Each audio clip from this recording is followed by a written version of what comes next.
वजीर आजम नरेंद्र मोदी रूस और ऑस्ट्रिया के कामयाब दौरे के बाद वतन वापस लौटे। पीएम मोदी ने ऑस्ट्रिया के दौरे को बताया इंतहाई मुफीद और तारीखी।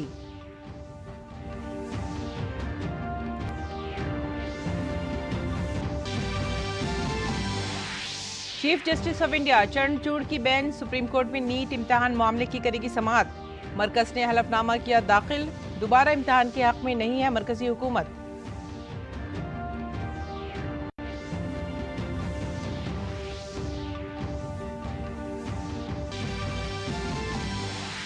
दिल्ली हाईकोर्ट में अरविंद केजरीवाल की अर्जी पर समाअत आज। केजरीवाल ने आबकारी पॉलिसी से मनी लॉन्ड्रिंग मामले में ईडी के जारी करदा समन को किया है चैलेंज।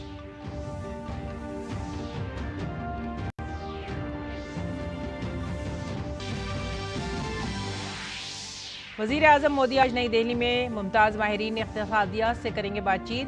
आइंदा बजट के बारे में लेंगे मशवरे। मरकजी बजट 23 जुलाई को किया जाएगा पेश।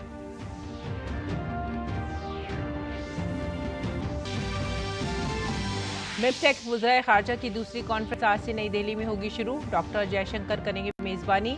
खलीज बंगाल और साहिली इलाकों में सिक्योरिटी, तिजारत समेत कई शोबों में ताउन बढ़ाने पर होगा गौर व ख़ौस।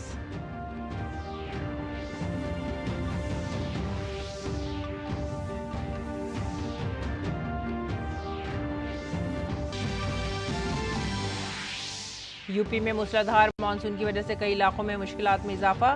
दूसरी तरफ बिहार में भी लोगों की बड़ी मुश्किलात। फिलहाल असम में सैलाब से है थोड़ी राहत।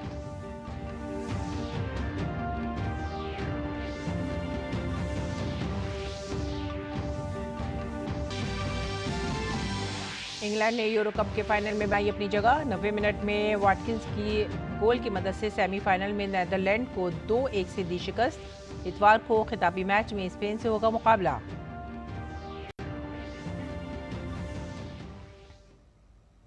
आदाब नाजरीन, उर्दू खबरों में आप सभी का खैर मकदम है। नजर डालते हैं इस वक्त की खास खबरों पर। वजीर आजम नरेंद्र मोदी दो ममालिक रूस और ऑस्ट्रिया के कामयाब दौरे के बाद आज भारत पहुंच गए हैं। अपने दौरे के पहले मरहले में वजीर आजम ने रूस और दूसरे मरहले में ऑस्ट्रिया का दौरा किया था। वजीर आजम मोदी ने अपने ऑस्ट्रिया के दौरे को तारीखी करार दिया। वजीर आजम ने एक्स पर कहा, मेरा ऑस्ट्रिया का दौरा तारीखी और बहुत मुफीद रहा। दोनों मुल्कों की दोस्ती में नया जोश खरोश आया है। मुझे वियना में मुख्तलिफ तकरीबात में हिस्सा लेने की खुशी है। मेहमान नवाजी और गर्मजोशी के लिए चांसलर कार्ल नेमर, ऑस्ट्रिया की हुकूमत और लोगों का शुक्रिया। 60 साल के बाद एक सरकार को लगातार तीसरी बार सेवा करने का अवसर भारत में मिला है।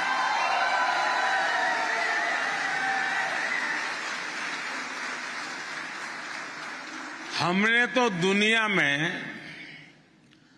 पोस्ट कोविड एरा में चारों तरफ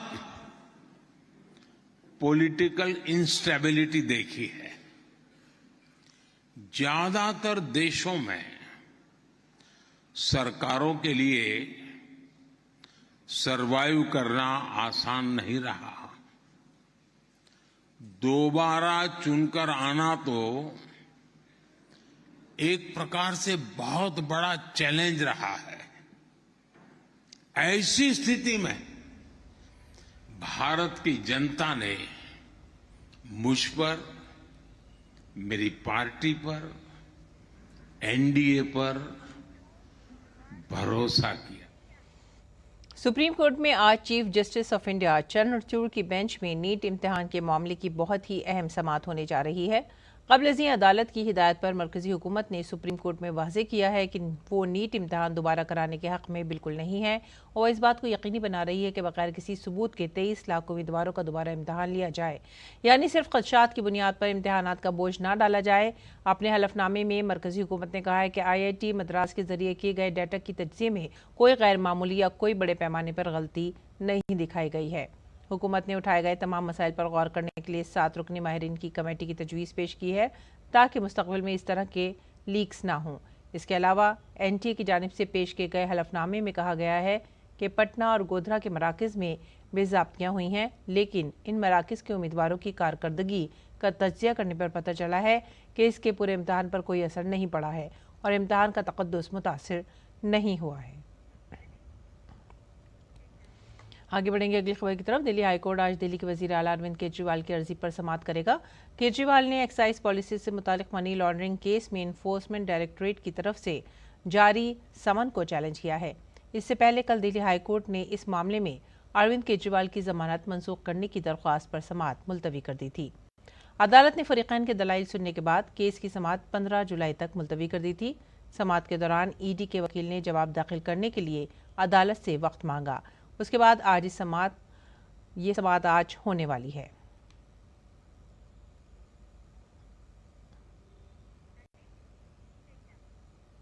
वजीर आजम नरेंद्र मोदी आज नई दिल्ली में मुमताज माहिरीन इक़्तिसादियात से बातचीत करेंगे। पीएम मोदी इक़्तिसादी माहिरीन के साथ आइंदा मरकजी बजट पर तबादला ख्याल करेंगे। इक़्तिसादी माहिरीन के अलावा मुख्तलिफ शोबों के माहिरीन, नीति आयोग के चेयरमैन समनबेरी और दीगर अराकीन भी मीटिंग में शिरकत करेंगे। पार्लियामेंट का बजट इजलास 22 जुलाई से शुरू होगा और वजीर खजाना निर्मला सीतारमण 23 जुलाई को लोकसभा में मरकजी बजट 2024-25 पेश करेंगी। कौमी जमहूरी इत्तेहाद की हुकूमत की तीसरी मुद्दत कार का यह पहला बजट होगा। लोकसभा इंतखाबात की वजह से इस साल फरवरी में अबूरी बजट पेश किया गया था। अगली खबर, बिम्स्टेक वज़राए ख़ारजा की दूसरी कॉन्फ्रेंस आज नई दिल्ली में शुरू हो रही है। वज़ीर ख़ारजा एस जयशंकर अपने हम मनसबों की मेज़बानी करेंगे। 2 रोज़ा बिम्स्टेक ममालिक के वज़राए ख़ारजा को खलीज बंगाल के खित्ते और इसके खित्ते में सलामती, राब्ते, तिजारत, सरमायाकारी और अवाम से अवाम के राब्तों समेत मुख्तलिफ शोबों में ताउन को वसी और गहरा करने के मौक़ों पर तबादला ख्याल किया जाएगा। थाईलैंड और श्रीलंका के वज़राए ख़ारजा दिल्ली में होने वाली इस मीटिंग में शिरकत के लिए भारत पहुँच गए हैं। इससे कबल कल भूटान के वज़ीर ख़ारजा डी एन हिंगल और म्यांमार के नायब वज़ीर आज़म और वज़ीर ख़ारजा यूदेंसुई युथानसुए वज़राए ख़ारजा इस कॉन्फ्रेंस में शिरकत के लिए नई दिल्ली पहुँच गए हैं। नायब सदर जगदीप धनखड़ आज महाराष्ट्र में मुंबई का दौरा करेंगे। नायब सदर महाराष्ट्र असेंबली के दोनों ऐवानों से खिताब भी करेंगे।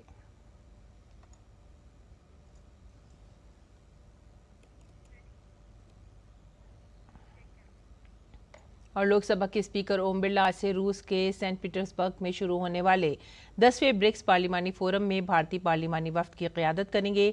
भारतीय वफ्द में राज्यसभा के डिप्टी चेयरमैन हरिवंश, राज्यसभा के रुकन शंभू शरण पटेल, लोकसभा के सेक्रेटरी जनरल उत्पल कुमार सिंह, राज्यसभा के जनरल सेक्रेटरी पीसी मोदी भी शामिल हैं।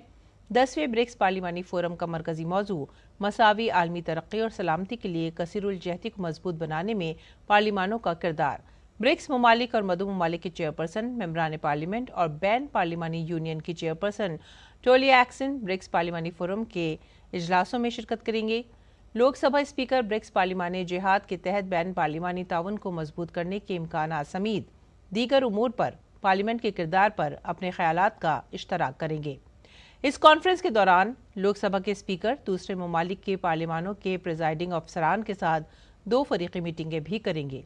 लोकसभा के स्पीकर इस दौरे के दौरान रूस के मॉस्को में भारतीय तारिक वतन से भी मुलाकात करेंगे। अगली खबर जम्मू कश्मीर से। जम्मू कश्मीर पुलिस ने बुध के रोज उधमपुर जिले के पहाड़ी इलाकों में एक सिक्योरिटी चौकी पर दहशतगर्दाना हमले का दावा करने वाली खबरों की तरदीद करते हुए कहा कि एक ड्यूटी पर तैनात एक संतरी ने कुछ मुश्तबा सरगर्मी देखने के बाद एहतियातन फायरिंग की। हुकाम ने बताया कि संतरी ने रात 8 बजे के करीब हवा में चंद राउंड फायर किए और बाद में इलाके की तलाशी ली गई, लेकिन कुछ नहीं मिला। पुलिस ने एक मुख्तसर बयान में कहा है कि सोशल मीडिया पर गर्दिश करने वाली खबरों के बरक्स कोई हमला नहीं हुआ है।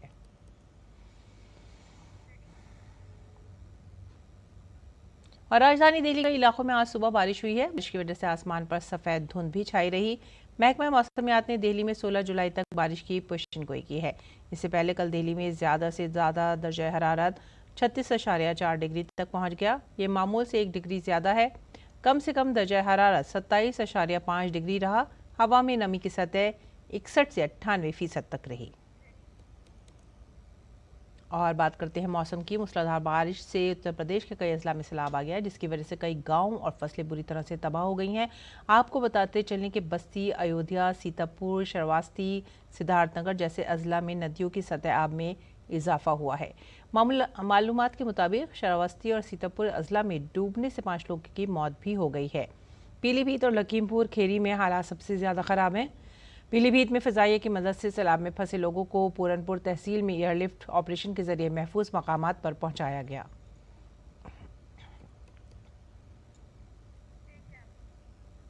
इस दौरान बिहार और नेपाल में शदीद बारिश की वजह से रियासत के दरियाओं की सतह आब में मुसलसल इजाफा हो रहा है। नेपाल की तरफ कोसी नदी में 2004 के बाद सबसे ज्यादा पानी छोड़ा गया है। बिहार हुकूमत की तरफ से सैलाब से मुतासिरा लोगों में इमदादी सामान की तकसीम और बचाव राहत कारी काम बड़े पैमाने पर चलाए जा रहे हैं। SDRF टीमें और जिला इंतजामिया हर जिले में हाई अलर्ट पर है। रियासत में सैलाब से निपटने के लिए NDRF की 14 टीमें अलर्ट मोड में रखी गई हैं।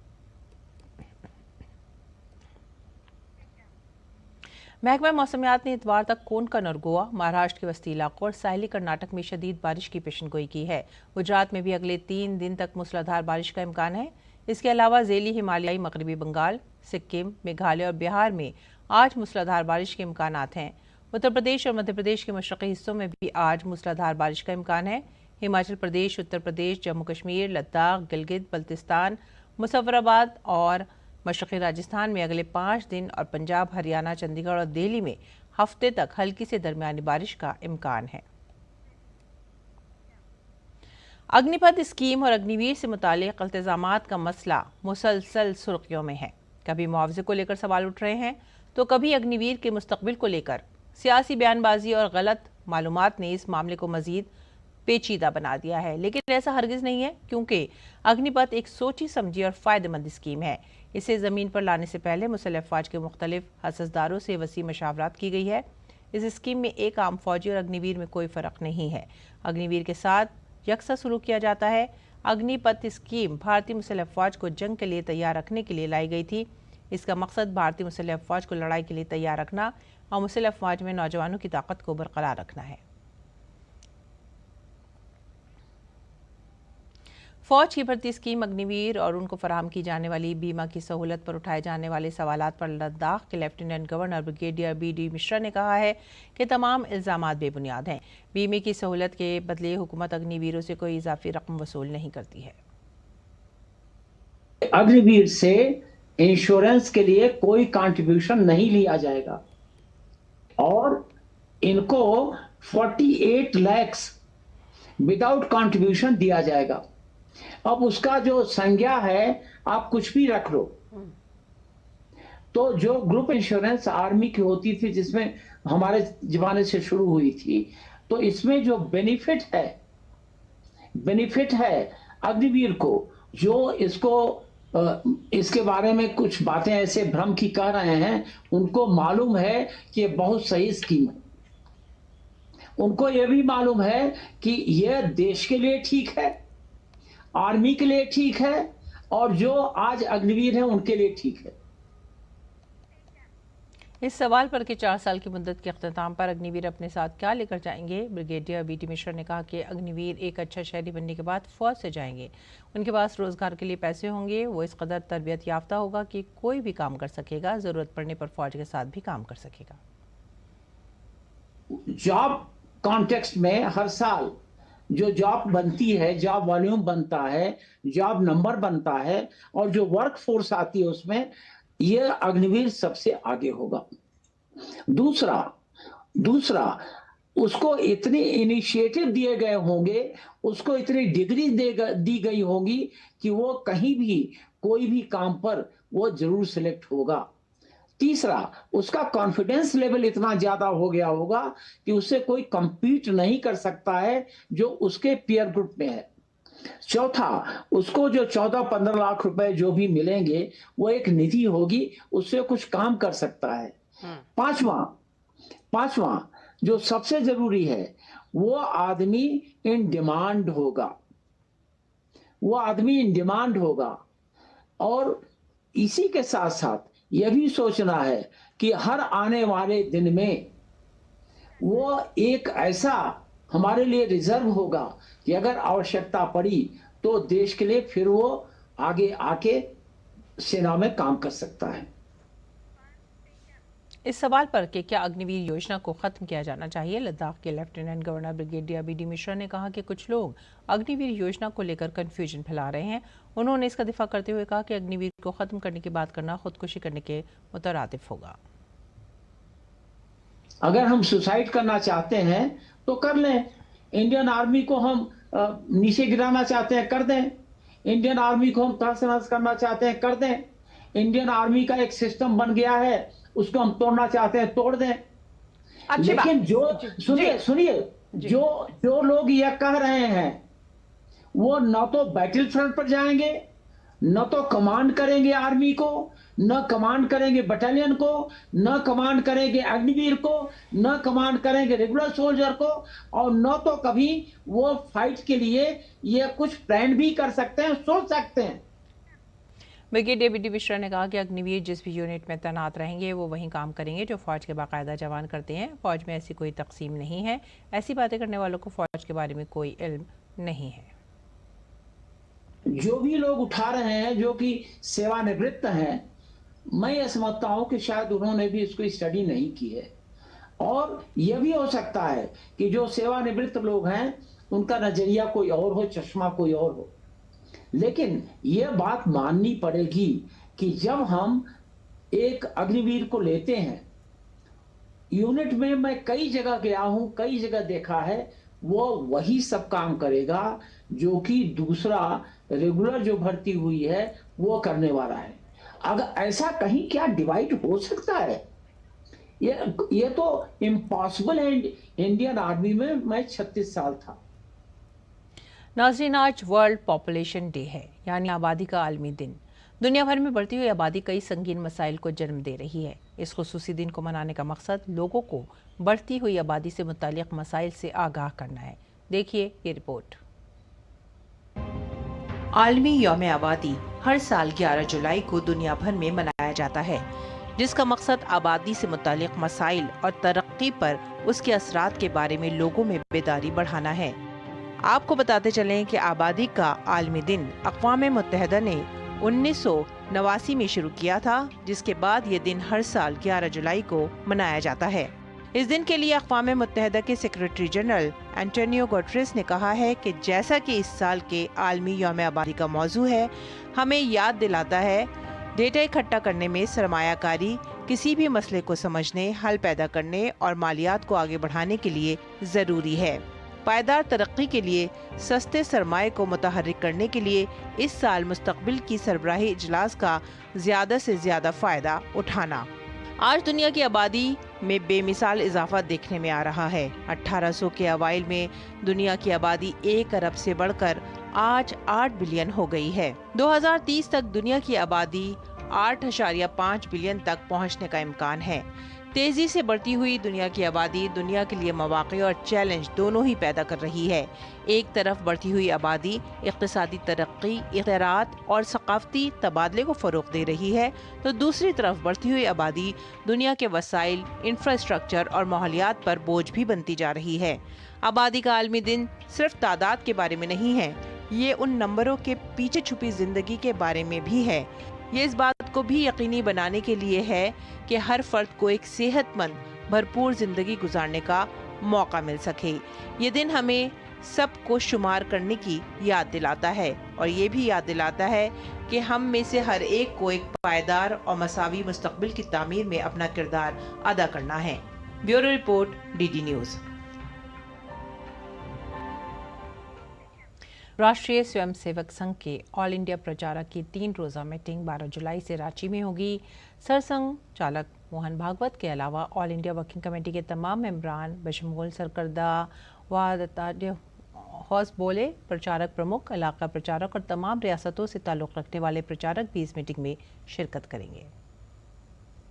रांची में पहली बार 12 जुलाई से राष्ट्रीय स्वयंसेवक संघ RSS के अखिल भारतीय प्रांत प्रचारकों की बैठक होने जा रही है। RSS अगले वर्ष अपनी स्थापना के गौरवपूर्ण 100 वर्ष भी पूरे कर रहा है। बैठक की जानकारी साझा करते हुए RSS के अखिल भारतीय प्रचार प्रमुख सुनील आम्बेकर ने बताया कि इस 3 दिवसीय बैठक में संघ के शताब्दी वर्ष को लेकर आग्रह और उपक्रमों पर विचार विमर्श किया जाएगा। शताब्दी वर्ष में हम लोगों की योजना ये है कि इन सारे उपक्रमों को समाज की विभिन्न सामाजिक, धार्मिक, आध्यात्मिक, सांस्कृतिक, शैक्षिक संस्थाओं के साथ मिलकर, समाज के विभिन्न NGOs के साथ मिलकर इन सारे उपक्रमों को आगे बढ़ाया जाए। यह बैठक रांची के सरला बिरला विश्वविद्यालय परिसर में आयोजित होगी, जिसमें शामिल होने के लिए सर संघचालक मोहन भागवत रांची पहुंच चुके हैं। श्री आम्बेकर ने बताया कि इस वार्षिक बैठक में प्रशिक्षण वर्ग के वृत्तांत एवं समीक्षा के साथ ही आगामी वर्ष की योजना के क्रियान्वयन पर भी चर्चा की जाएगी।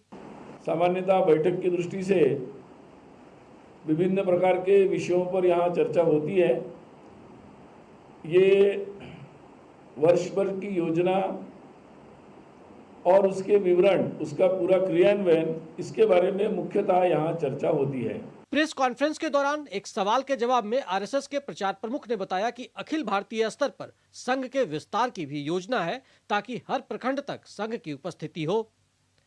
उन्होंने कहा कि देश भर में फिलहाल संघ की करीब 73,000 शाखाएं हैं, जिसकी संख्या बढ़ाकर 1 लाख करने का लक्ष्य है। किस तरीके से अपनी शाखाओं का विस्तार हुआ है, और ये निश्चित है कि आने वाले समय में वो जो है 1 लाख तक पहुंचाना, ऐसा विस्तार करना, मुख्यतः मंडल तक हमारी शाखा पहुंचना, ये हमारा मुख्य लक्ष्य है। संघ प्रमुख मोहन भागवत का झारखंड में 10 दिनों का प्रवास कार्यक्रम है। वार्षिक बैठक से पहले वो रांची में लगातार देश के विभिन्न हिस्सों से आए संघ प्रचारकों और पदाधिकारियों के साथ संवाद कर रहे हैं। उनका गुमला के विष्णुपुर दौरे का भी कार्यक्रम है। रांची से विकास के साथ मैं दिवाकर कुमार। और आइए अब नजर डालते हैं दिल्ली से छाए होने वाले उर्दू अखबारात पर।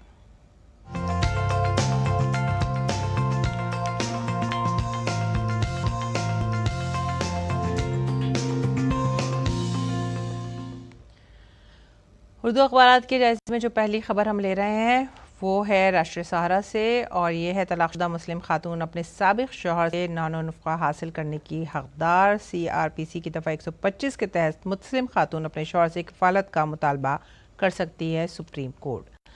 दूसरी सुर्खी ले रहे हैं, ये सुर्खी रोज़नामा राष्ट्रीय सहारा से, हिंद ऑस्ट्रिया ताल्लुकात को शराकतदारी की सतह पर ले जाने का फैसला। यूक्रेन तनाज़े और मगरबी एशिया की सूरत हाल समेत दुनिया के मुख्तलिफ मकामात पर जारी तनाज़ात पर तफसील से तबादला ख्याल। तीसरी खबर राष्ट्रीय सहारा की, आगरा लखनऊ एक्सप्रेसवे पर एक अंदोहनाक हादसा, 18 अफराद की मौत। आगे बढ़ते हैं इनकलाब की तरफ।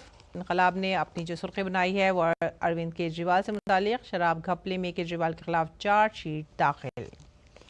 और इसके बाद की खबर, ये नीट पेपर लीक के मामले पर सुप्रीम कोर्ट में आज। उसके बाद नीट पेपर उसके बाद जो खबर हम ले रहे हैं वो है हमारे समाज से, 7 रियासतों की 13 असेंबली सीटों पर ज़िमनी इंतखाबात के लिए वोटिंग शुरू हो गई है। और अब नजर डालते हैं खेल की खबरों पर। सनसनीखेज जीत के साथ इंग्लैंड ने मुसलसल दूसरी बार यूरो कप के फाइनल में अपनी जगह बना ली है। मुकाबले के दूसरे सेमीफाइनल में इंग्लैंड ने नेदरलैंड्स को 2-1 से शिकस्त देकर टाइटल के लिए क्वालिफाई कर लिया है। नेदरलैंड ने मैच का आगाज जारहाना अंदाज में किया और 7वें मिनट में समन्स के गोल की मदद से मैच में बरतरी हासिल की। ताहम 18वें मिनट में इंग्लैंड के कप्तान हैरी केन ने पेनल्टी पर गोल करके मैच 1-1 से बराबर कर दिया। उसके बाद ज़्यादातर वक्त दोनों टीमें बरतरी हासिल करने की कोशिश करती नजर आई। मैच के इख्तिताम से ऐन कबल इंग्लैंड के वैटकिंस ने कॉल पामर के पास पर गोल करके टीम को 2-1 की सनसनीखेज फतह दिला दी। अब फाइनल में इंग्लैंड का मुकाबला स्पेन से होगा। और अब मौसम का हाल।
इसी के साथ ही आप हमारी पूरी टीम को दीजिए इजाजत। आदाब।